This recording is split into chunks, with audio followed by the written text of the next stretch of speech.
Shalom Bapak Ibu Saudara yang kasih dalam Tuhan. Bersyukurlah kepada Tuhan sebab Dia baik.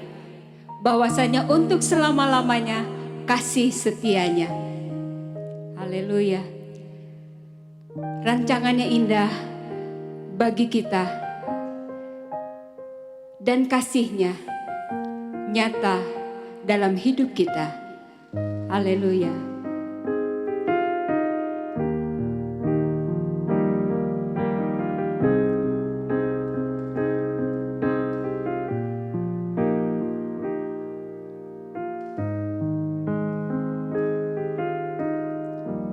Banyak yang kau perbuat di dalam hidupku, rancangan indahmu terjadi di hidupku. Bapa yang mengerti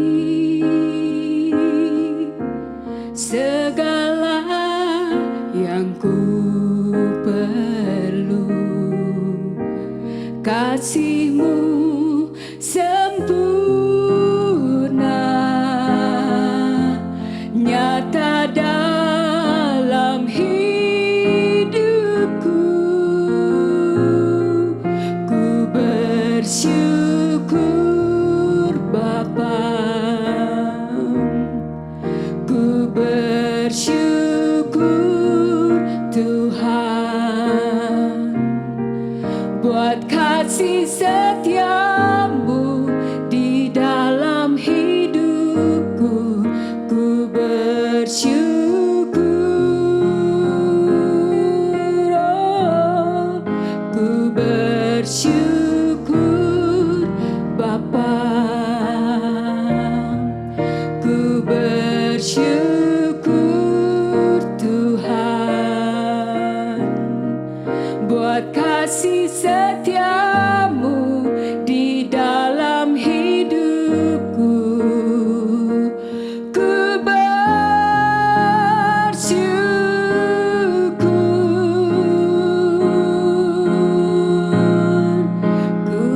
bersyukur Bapa, oh, ku bersyukur Tuhan, buat kasih setiamu di dalam hidupku. Ku bersyukur, oh, ku bersyukur Bapa, ku bersyukur Tuhan, buat kasih setiamu di dalam hidupku.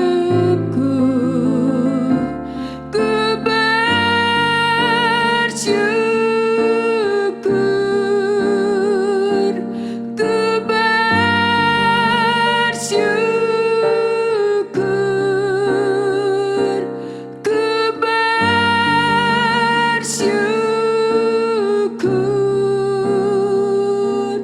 Tuhan.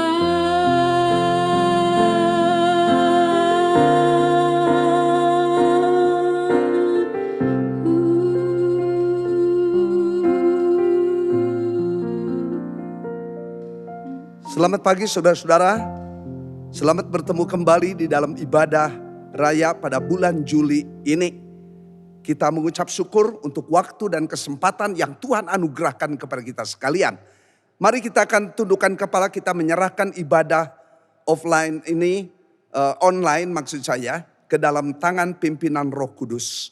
Mari kita merendahkan diri kita di hadapan Tuhan, kita berdoa, mohon pertolongan Tuhan dari awal sampai akhir. Allah Bapa di dalam sorga, Bapa yang kami puji, kami agungkan di dalam pribadi Yesus Kristus yang sudah menjadi Tuhan Juru Selamat hidup kami. Terima kasih di tengah-tengah masih suasana keprihatinan, bahkan korban yang jatuh makin bertambah terus karena banyak warga yang mengabaikan PSBB atau protokol kesehatan. Akibatnya, maka statistik itu bertambah terus. Kami prihatin Tuhan melihat realita yang terjadi ini. Namun kami mengucap syukur bahwa Allah tetap ikut campur tangan dalam segala perkara. Boleh mendatangkan kebaikan bagi kami. Terima kasih waktu dan kesempatan untuk hamba kembali menyampaikan kebenaran firman Allah yang memberikan penghiburan, memberikan kekuatan, juga memberikan waktu, kesempatan untuk kami boleh bersiap sedia di dalam menghadapi suasana new normal. Bapa dalam sorga, firman Allah boleh mendorong semangat kami untuk kembali ke gereja di dalam ibadah bersama-sama. Demi nama Tuhan Yesus kami sudah berdoa mengucapkan syukur kepadamu. Amin. Haleluya. Bapak ibu saudara yang dikasihi oleh Tuhan Yesus, firman Tuhan terambil dari 2 Samuel pasal yang ke-12 ayat 20 sampai dengan ayat yang ke-23. 2 Samuel 12 ayat 20 sampai 23. Ayat 20, lalu Daud bangun dari lantai. Ia mandi dan berurap dan bertukar pakaian. Ia masuk ke dalam rumah Tuhan dan sujud menyembah. Sesudah itu pulanglah ia ke rumahnya. Dan atas permintaannya dihidangkan kepadanya roti. Lalu ia makan. Berkatalah ia kepada pegawai-pegawainya. Kepadanya, apakah artinya hal yang kau perbuat ini? Oleh karena anak yang masih hidup itu, engkau berpuasa dan menangis. Tetapi sesudah anak itu mati, engkau bangun dan makan. Ayat 22 jawabnya, selagi anak itu hidup, aku berpuasa dan menangis karena pikirku, siapa tahu Tuhan mengasihani aku. Sehingga anak itu tetap hidup. Tetapi sekarang ia sudah mati. Mengapa aku harus berpuasa? Dapatkah aku mengembalikannya lagi? Aku yang akan pergi kepadanya. Tetapi ia tidak akan kembali kepadaku. Amin. Berbagailah setiap saudara yang mendengarkan firman Allah. Menyimpan dalam hati. Melakukannya dalam hidup praktis tiap-tiap hari. Nama Tuhan Yesus sungguh dipermuliakan. Saudara, setiap buku autobiografi seseorang yang terkenal, baik tokoh politik kemanusiaan, tokoh agama, ilmu pengetahuan ilmiah, maupun tokoh militer, seperti saya pernah membaca buku Di Bawah Bendera Revolusi. Ada juga buku yang dikeluarkan oleh satu penerbit, yaitu Smiling General, dan sebagainya. Tapi saudara-saudara, seluruh autobiografi dari seseorang itu hanya mengisahkan yang baik-baiknya. Perjuangannya kemudian sukses dan terkenal. Tidak pernah diceritakan tentang aibnya, tentang kelemahannya. Apalagi tentang dosa-dosanya. Tidak pernah. Ya. Tetapi Alkitab adalah kitab suci bagi kita sekalian. Itu buku yang paling jujur. Karena itu diinspirasikan oleh Roh Allah, oleh Roh Kudus kepada setiap penulis. Kurang lebih ada 40 penulis dalam kurun waktu 1500 tahun. Dalam berbagai macam situasi yang ada. Dalam berbagai macam keadaan. Saudara-saudara, oleh karena itu kita melihat di dalam konteks ayat-ayat yang kita baca. Itu mengisahkan tentang Daud dari bocah Angon. Seorang anak tukang gembalakan kambing domba. Tapi kemudian di dalam proses waktu selanjutnya. Ia yang menjadi top posisi. Ia menjadi seorang raja di Israel. Di bawah kepemimpinan Raja Daud ini. Sukses ia boleh mempersatukan kerajaan Israel. Yang sempat terpecah-pecah. Saya mengucap syukur. Untuk dalam perjuangan Raja Daud ini begitu rupa. Saudara, tapi Alkitab menceritakan tentang aib yang pernah dilakukan.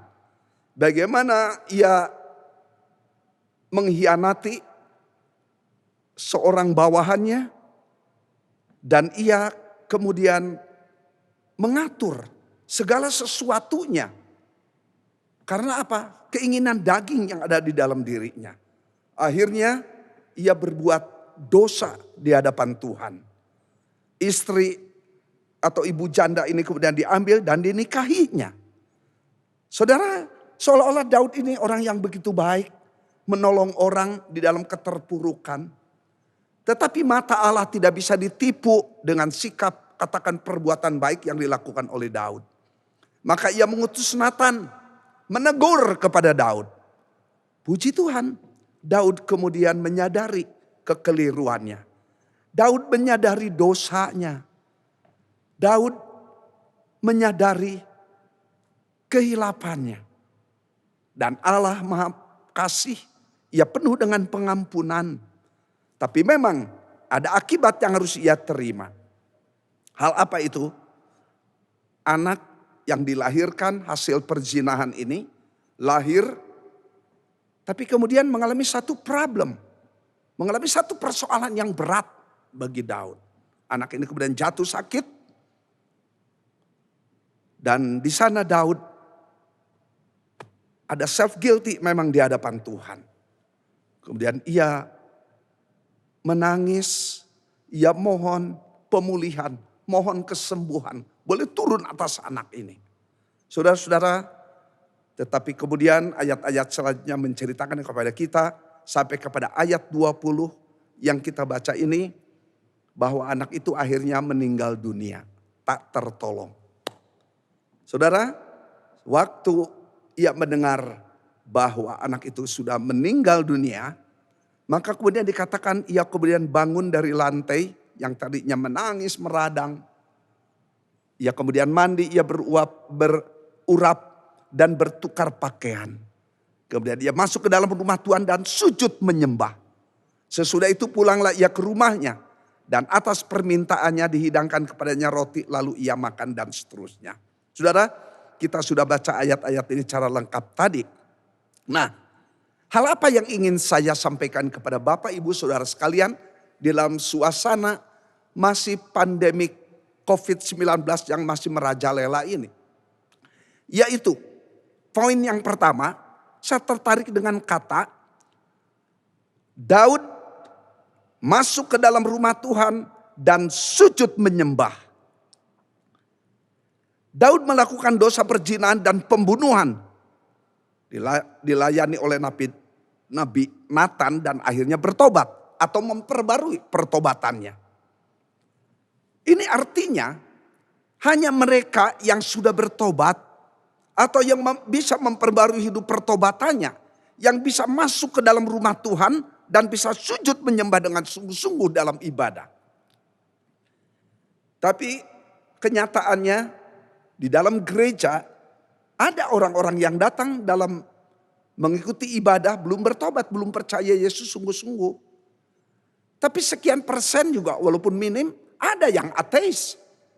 Kalau menaikkan doa dia penuh dengan keraguan-raguan, dijawab apa tidak? Tidak apa dijawab. Dia penuh dengan keraguan-raguan. Kalau dia menaikkan doa, apakah Tuhan mendengar doanya? Sampai ada lagu dulu, jarang dinyanyikan. Tuhan, masihkah kau ingin mendengarkan doaku? Tuhan itu dengar doanya. Tetapi dijawab apa tidak, itu kehendaknya lah yang jadi. Karena Allah yang kita kenal dalam pribadi Yesus adalah Allah yang berdaulat. Allah yang mempunyai kehendak bebas. Allah mempunyai kehendak bebas tetapi tidak bebas sebenarnya. Mengapa? Kayak terikat dengan janji-janji yang diberikannya. Oleh karena itu kita orang Kristen harus menolak takdir. Takdir artinya kehendak Allah, di mana Allah bisa bebas berbuat apapun. Tetapi Allah yang kita dalam pribadi Yesus Kristus tidak memakai takdir dalam hidup kita ini. Karena Allah punya kehendak bebas tapi terikat dengan janji yang diberikan bagi umatnya. Nah saudara, hal apa yang ingin saya tekankan di dalam hal ini? Tadi poin yang pertama, sujud menyembah. Di dalam sikap sujud menyembah kepada Tuhan, mungkin kita tidak berzina, mungkin kita tidak membunuh, tapi mungkin kita mengalami kasih yang erosi selama suasana pandemi COVID-19 yang merajalela. Bukan saja di Cimahi, bukan saja di Jawa Barat, bukan saja Pulau Jawa, bukan saja di Indonesia, tetapi ke seluruh dunia itu menjalar, mewabah. Maka disebut pandemik, karena itu sudah internasional. Saudara-saudara, ini menakutkan betul-betul. Di dalam suasana yang tidak mudah, ada yang kena PHK, ada yang gajinya dikurangin sampai sekian persen, sampai seminim mungkin. Karena bagi perusahaan tidak ada pemasukan, lockdown semua. Walaupun tidak resmi, pemerintah memerintahkan untuk lockdown. Tapi ada yang dikenal dengan istilah PSBB. Ya, mengatur jarak dengan orang. Bahkan sampai di keluarga sendiri katanya. Wajib memakai protokol kesehatan. Sampai dikatakan di rumah harus pakai masker. Saya pakai masker kalau keluar rumah baru pakai masker. Di mobil pakai masker. Ya. Saya mengucap syukur bahwa kemudian bagaimana para ahli itu mencoba untuk meredakan. Dan di beberapa negara itu terbukti berhasil. Saya dengar di Singapura, kenapa Singapura begitu minim yang kena penderitaan, kemudian statistik yang meninggal begitu minim sekali. Karena kemudian saya membaca terus itu artikel, rupanya darah orang yang pernah terpapar kemudian sembuh itu menjadi semacam obat. Dan itu kalau transfusikan, didonorkan ke orang yang terpapar virus ini, itu bisa sembuh dengan cepat. Wah, luar biasa ini. Cuman itu belum diakui mungkin oleh WHO, tapi sudah terbukti sebenarnya. Wah, puji Tuhan. Di dalam suasana pandemi COVID-19 yang merajalela ini, berapa banyak keluarga yang menderita, berapa banyak rumah tangga yang goncang. Karena apa? Biasanya istri sibuk katakan di dapur mengurus rumah tangga, anak-anak pergi sekolah, suami pergi bekerja atau berusaha dagang. Sekarang 24 jam ada terus di rumah. Bahkan sampai 3-4 bulan. Bahkan masuk ke bulan kelima mungkin nih. Suami dan istri hanya ketemu, lu lagi. Mungkin orang Sunda katakan, iya mah maneh deui. Jadi sering ketemu. Dan kemudian istri mungkin ada kekesalan juga. Suami sekarang nongkrong terus di rumah, tidak ada daya, tidak ada kegiatan. Saudara-saudara, mulai terjadilah ketidakpuasan dalam diri para istri. Tidak puas dengan para suami-suami juga sebaliknya tidak puas dengan para istri karena ngomel terus. Padahal realitanya memang begitu. Para istri melihat anak-anak biasa pergi sekolah, agak ringan segala tugasnya mungkin di rumah tangga. Sekarang anak kumpul terus, harus ada makanan. Sedangkan dana atau uang tersedia itu makin lama makin minim. Saya bisa merasakan begitu berat penderitaan. Tanpa disadari erosi kasih terjadi dalam diri suami. Erosi kasih dalam diri istri. Dalam diri orang tua, dalam diri anak-anak di rumah. Saudara-saudara, kemudian kalau ada kesel sampai timbul rasa benci. Itu disebut konflik dalam rumah tangga. Ini satu dosa di hadapan Tuhan. Apalagi kalau suami istri, orang tua dan anak tidak datang di hadapan hadirat Allah, minta ampun di hadapan Tuhan. Untuk tiap kata-kata yang diucapkan. Karena marah, kesal, sakit hati, merasa direndahkan, merasa dihina. Akhirnya keluarlah kata-kata sumpah serapah. Kata-kata kutuk. Begitu keras diucapkan. Saudara, dosa suami, dosa istri, dosa orang tua, dosa anak-anak. Harus diselesaikan di hadapan Tuhan. Minta ampun di hadapan Tuhan. Yakobus 1 ayat 20 sampai 23 katakan. Yakobus 1 ayat 20. Sebab amarah manusia tidak mengerjakan kebenaran di hadapan Allah. Ayat 21. Sebab itu buanglah segala sesuatu yang kotor dan kejahatan yang begitu banyak itu. Dan terimalah dengan lemah lembut firman yang tertanam di dalam hatimu. Yang berkuasa menyelamatkan jiwamu. Tetapi hendaklah kamu menjadi pelaku firman. Dan bukan hanya pendengar saja. Tapi jika tidak demikian, kamu menipu diri sendiri. Saudara, jangan sampai kita masuk di dalam rumah Tuhan, kita menipu diri kita sendiri. Karena apa? Ada perkara-perkara yang belum diselesaikan di hadapan Tuhan, minta ampun. Saya mengucap syukur selama suasana pandemi COVID-19 ini, saya cari kegiatan di rumah. Wah, puji Tuhan. Panci-panci yang gagangnya coplok saya betulkan. Puji Tuhan. Apalagi nih, pintu yang sudah kurang minyak, derat-derit. Kemudian saya cari itu oli atau minyak jalantah di dapur, dikucurin. Jadi hilang suaranya. Apalagi nih, sapu melantai. Kami bergantian dengan istri nih. Dengan ibu cucu nih. Karena kami di rumah tinggal duaan, aki-aki jeung nenek-nenek. Tapi kami bahu-membahu dalam rumah tangga. Setelah itu saya bisa olahraga, senam di rumah. Tapi jangan lupa saat teduh, tiap-tiap pagi membaca firman Allah. Ada saatnya 5 pasal. Ada saatnya memungkinkan waktu 10 pasal. Saja perlu ada saat teduh di hadapan Tuhan. Sebagai hambanya memerlukan kebenaran firman Tuhan.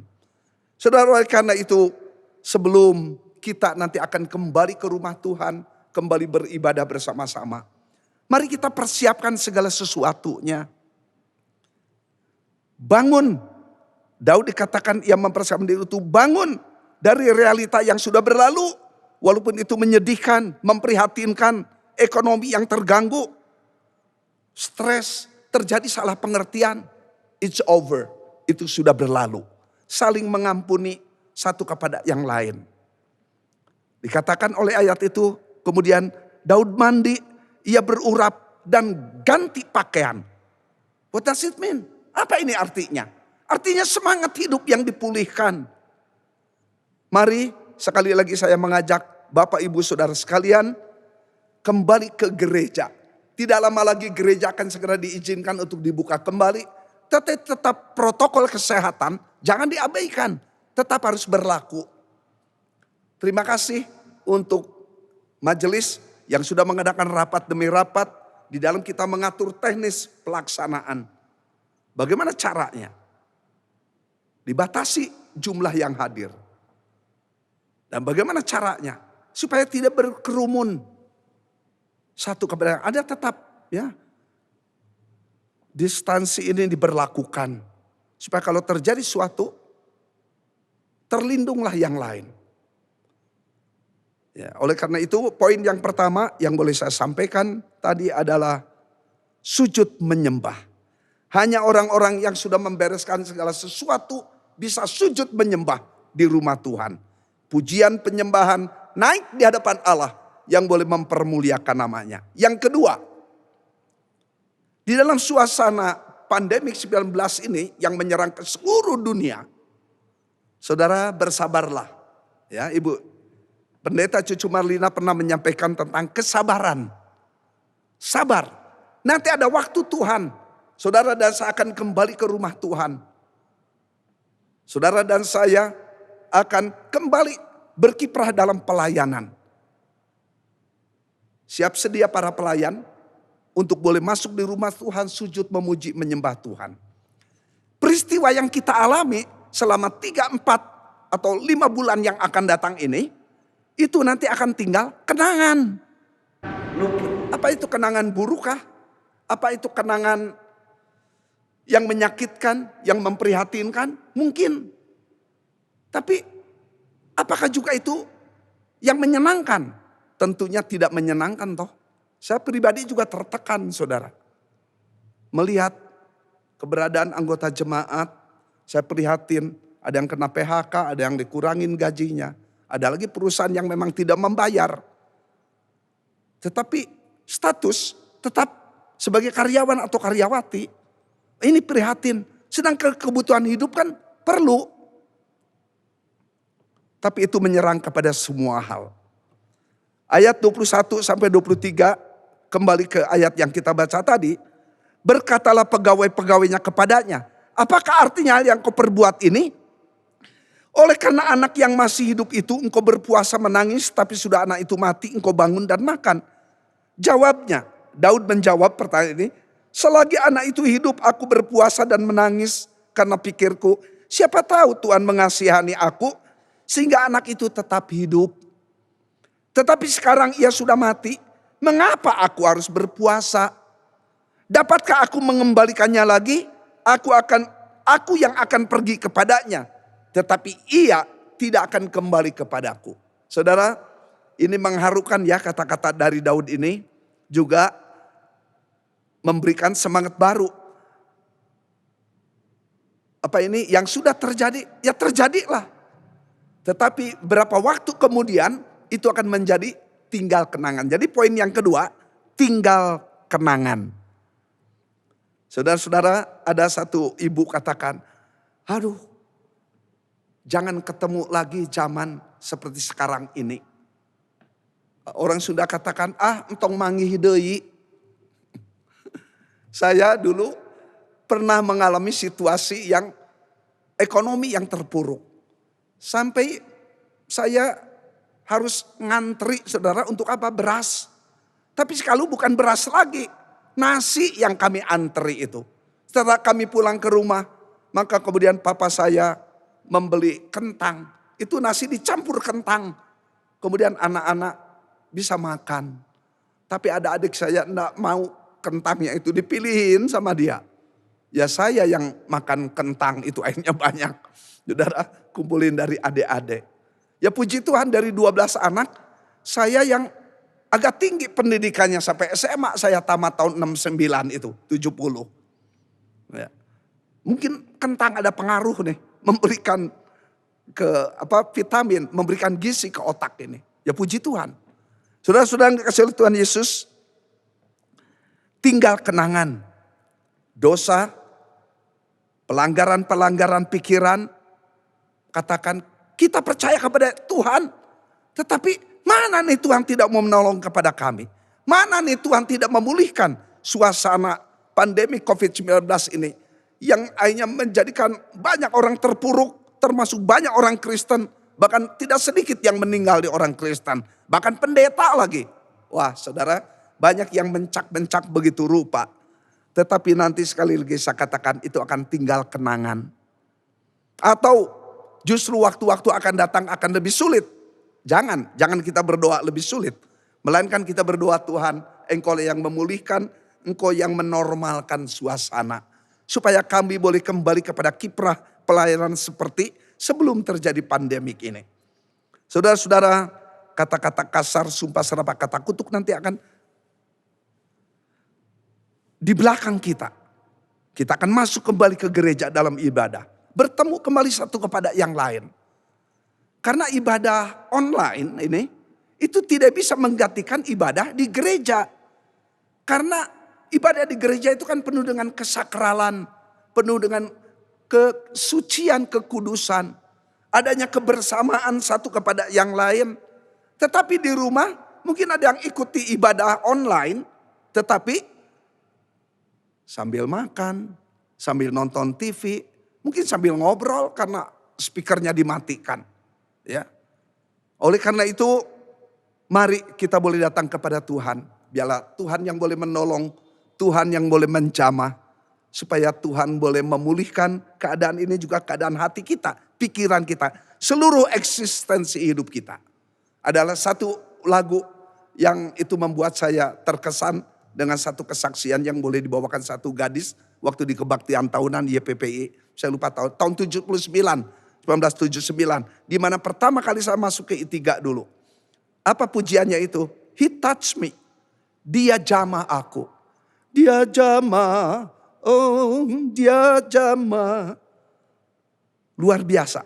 Tuhan boleh menjamah setiap hati, seluruh kehidupan umat Tuhan ini. Pengalaman pahit, kesulitan, stres, sengsara yang mungkin sering menghantui kita, hanya dimungkinkan bila kita hidup seperti Daud. Ia masuk ke dalam rumah Tuhan, sujud menyembah. Lakukan ibadah yang sungguh-sungguh. Semua pengalaman pahit, bin peher itu bisa netralisir, bisa disingkirkan apabila kita sujud menyembah kepada Tuhan sungguh-sungguh. Filipi 3 ayat 13 sampai 16. Filipi 3 ayat 13. Saudara-saudara, aku sendiri tidak menganggap bahwa aku telah menangkapnya. Tapi ini yang kulakukan. Aku melupakan apa yang telah di belakangku dan mengarahkan diri kepada apa yang di hadapanku.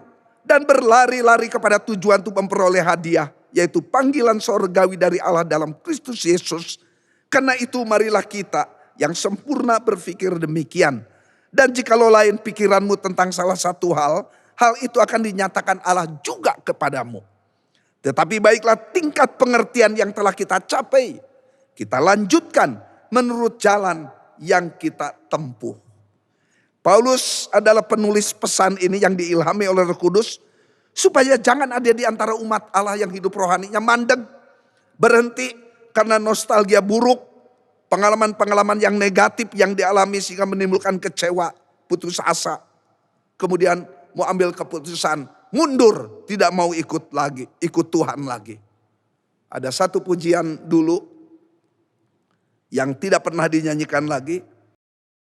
Bila ku ingat cinta Tuhanku, ku tidak mau mundur lagi. Bila ku ingat cinta Tuhanku, ku tidak mau mundur lagi. Sungguh tidak mau, ku tidak mau mundur lagi. Bila ku ingat cinta Tuhanku, ku tidak mau mundur lagi. Puji Tuhan, jangan mundur dengan peristiwa apapun yang kita alami. Jangan putus asa dengan pengalaman-pengalaman negatif sekalipun. Tapi mari kita maju terus di dalam melayani pekerjaan Tuhan. Nah, di dalam kiprah pelayanan saya sebagai hambanya, waktu saya mahasiswa praktek di Irian Jaya atau Papua sekarang, saya dipertemukan oleh Tuhan dengan misionaris-misionaris dari Kemah Injil kalau tidak salah. Juga dari Advent, dari Katolik. Itu mereka masing-masing badan misi ini punya pesawat di sana. Saudara-saudara, ada seorang anak muda, saya bertemu di daerah desa kecamatan Karubaga. Itu 2 jam terbang dari Sentani ke daerah Karubaga. Tapi Karubaga ini merupakan tempat yang lebih maju dibandingkan dengan kecamatan-kecamatan lain. Karena di sana ada Honei, itu rumah penduduk Papua ini. Ada lampunya, tapi honei-honei di tempat lain itu tidak ada. Ya. Anak muda ini bertemu dengan saya dialog dengan dia, bertemu bercakap-cakap. Dia tanya tentang saya balik nanya dia. Saya katakan, orang tuamu bekerja apa di Amerika, di Australia? Dia katakan, papa saya seorang misionaris. Tanah di mana Anda injak sekarang, disinilah tempatnya papa saya dibunuh. Kaget saya saudara-saudara. Tetapi yang hebatnya, mamanya atau istri dari misionaris yang terbunuh ini dengan anak ini tidak kecewa, tidak putus asa. Tetapi anak merupakan pelari estafet, meneruskan lari dari papanya ini dalam kiprah pelayanan di pedalaman. Sudah sekian puluh tahun saya tidak bertemu lagi. Saya rindu sebenarnya ingin ketemu dengan beliau. Kemudian saya bertemu dengan satu ibu di MAF, Mission Aviation Fellowship. MAF kami sebut. Satu ibu yang sudah 60 tahun lebih. Kemudian saya juga ngobrol dengan dia. Kemudian saya tanya, Ibu, Bapak sebagai misionaris? Iya, dia sebagai pilot. Tapi dia tewas katanya. Dalam satu kecelakaan. Wah, kaget saya. Ada berapa anak Ibu? Anak kami 3. Di mana anak-anak? Anak-anak kami sekarang ada di Amerika, mereka studi. Ibu tidak kecewa, tidak putus asa. Dia katakan, apabila saya ingat cinta Tuhan, untuk apa saya kecewa? Untuk apa saya putus asa? Karena itu kalau sudah menjadi kehendaknya, apa daya saya. Tapi saya ingin tetap melanjutkan pelayanan saya di Papua ini, di Irian Jaya ini. Puji Tuhan, saya dibangunkan semangat waktu mendengar kesaksian dari ibu ini. Saudara, sungguh berkesan memang bertemu dengan para hamba Tuhan senior yang memberikan dorongan semangat saya lebih giat lagi di hadapan Tuhan. Kesimpulan dari firman Tuhan, marilah kita bersiap sedia untuk kembali beribadah ke rumah Allah dan melayani. Marilah kita mempersiapkan segala sesuatunya. Apabila tiba waktunya sudah aman, pulih, kembali normal, kembali kita bekerja, berbisnis, berusaha dagang. Ya, yang PHK, yang kena PHK jangan putus asa. Mari melamar lagi ke perusahaan, nanti perusahaan-perusahaan akan dibuka kembali dan akan menerima pegawai baru. Puji Tuhan. Ibadah di gereja tidak bisa tergantikan dalam ibadah live streaming atau online, ya. Tetapi kita mengucap syukur ada kebersamaan karena di gereja ada kesakralan, ada kebersamaan, ada praise and worship, saling melengkapi dengan serius. Tuhan Allah memberkati Bapak Ibu Saudara sekalian. Amin. Mari kita tundukkan kepala, kita berdoa. Bapa di dalam sorga, terima kasih untuk waktu dan kesempatan di mana kembali kami dilengkapi dengan kebenaran firman Allah.